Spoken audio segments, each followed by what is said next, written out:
98% pria gagal naik level. Artinya, cuma ada 2% pria yang hidupnya benar-benar berubah.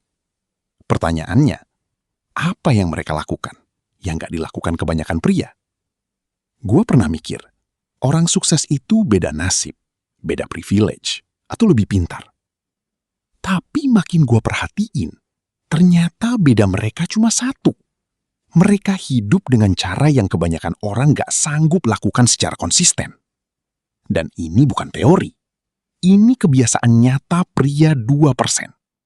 Satu, mereka punya arah hidup, walau belum sempurna. Pria 98% bangun pagi dan nunggu hidup terjadi. Pria 2% bangun dengan tujuan. Bukan harus punya mimpi besar dulu. Cukup tahu, gua mau jadi lebih baik dari versi gua kemarin. Mereka punya target, punya arah.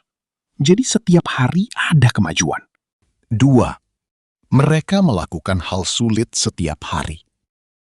Rahasia pria 2% bukan motivasi, tapi disiplin.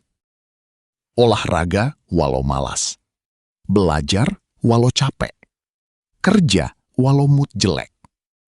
Karena mereka ngerti, mood itu berubah-ubah. Disiplin itu yang mengubah hidup. 3. Mereka mengontrol dopamin. Ini beda paling besar. Pria 98% cari kesenangan dulu baru kerja. Pria 2% kerja dulu baru menikmati hasil. Mereka batasi scrolling, batasi distraksi, fokus ke hal yang bikin masa depan naik. Mereka nggak anti hiburan, tapi hiburan nggak mengontrol hidup mereka. 4. Mereka upgrade lingkungan.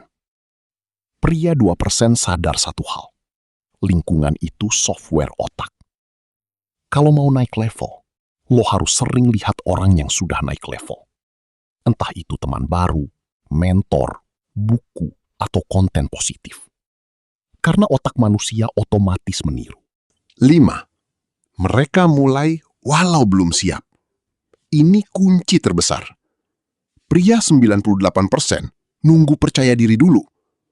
Pria 2% mulai dulu, baru percaya diri datang. Konten jelek, upload. Bisnis kecil, jalanin.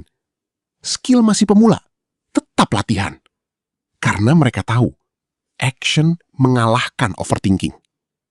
Jadi sebenarnya, jadi pria 2% itu bukan soal jadi manusia sempurna, tapi berani melakukan hal kecil yang kebanyakan orang malas lakukan setiap hari. Perbedaan hidup besar lahir dari keputusan kecil yang diulang terus. Dan hari ini, lu punya 2 pilihan. Tetap jadi 98% yang cuma nonton perubahan, atau mulai jadi 2% yang benar-benar berubah. Kalau lu mau jadi bagian dari 2% pria yang naik level, follow channel ini. Karena di sini, kita nggak cuma ngomong motivasi, kita bangun versi terbaik diri kita. Dan tulis di komentar, gua pilih jadi 2%.